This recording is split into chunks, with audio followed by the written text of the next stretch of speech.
Samantha हमेशा सोचती थी कि उसके परिवार का घर साधारण था, कुछ भी खास नहीं।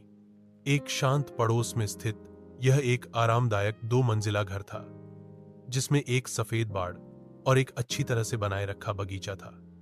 फिर भी जैसा कि वह एक दोपहर धूल भरे अटारी में घूमते हुए उसकी नजर कुछ असामान्य पर पड़ी। दूर कोने में भूली हुई बक्सों के ढेर के नीचे उसने फर्श बोर्ड के नीचे छिपा हुआ एक संकीर्ण ट्रैपडोर देखा।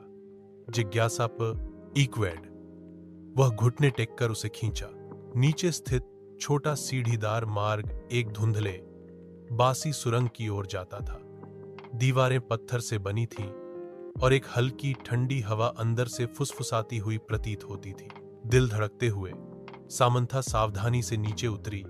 उसकी टॉर्च अंधेरे को चीर रही थी।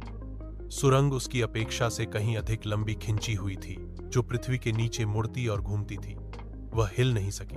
उसे ऐसा लग रहा था कि वह अतिक्रमण कर रही है, कि कुछ उसका इंतजार कर रहा है। अनंत काल जैसा लगने के बाद सुरंग आखिरकार एक छिपे हुए कमरे में खुल गई। दीवारें पुरानी किताबों की अलमारियों से भरी थीं।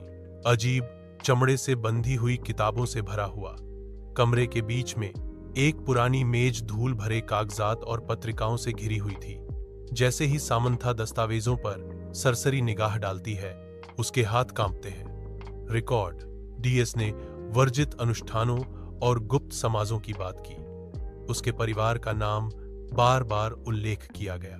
जितना अधिक उसने पढ़ा, उतना ही उसे एहसास हुआ कि उसके परिवार का इतिहास गहरे रहस्यों से जुड़ा हुआ था। रहस्य इसे दफन रहना था। उसने कुछ ऐसा उजागर किया था जिसे किसी को भी जानने की उम्मीद नहीं थी। कुछ ऐसा जो पीढ़ियों से छिपा हुआ था। जैसे ही खोज का भार उस पर पड़ा, उसने सबसे धुंधला सुना। उसके पीछे से आवाज आई, एक फुसफुसाहट, धीमी और ठंडी। वह अकेली नहीं थी।